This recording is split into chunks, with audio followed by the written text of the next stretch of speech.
Boa tarde, meninos do terceiro ano. Mais uma semana de aula aqui no Classroom, aula de Geografia. Nós vamos dar sequência ao capítulo que a gente está trabalhando. Dessa vez nós vamos partir da página 133, que aborda sobre a estrutura da população.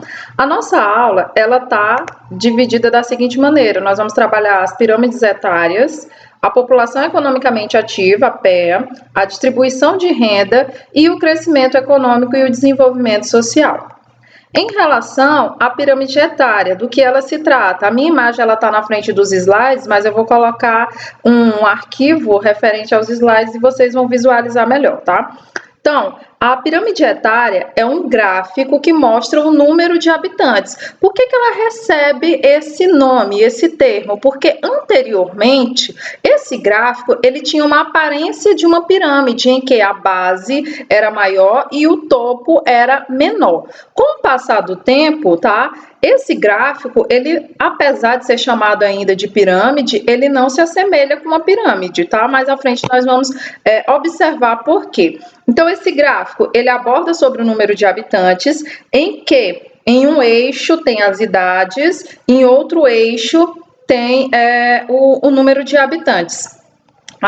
Esse gráfico, ele permite inferir informações referentes à natalidade e expectativa de vida, que é relativo à idade, etária de idade.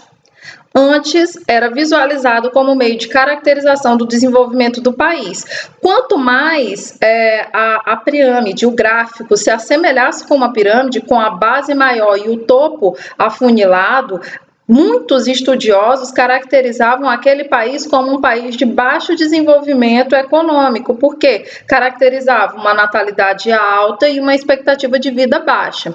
No contexto atual, a mera análise da pirâmide etária ela não serve de referência para analisar o contexto social dos países. No slide aqui que nós vamos analisar, nós temos 3 pirâmides etárias do Brasil em diferentes períodos.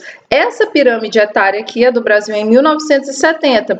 Perceba que a base da pirâmide ela é bem maior do que o topo. A base é referente às primeiras idades. As crianças de 0 a 4 anos.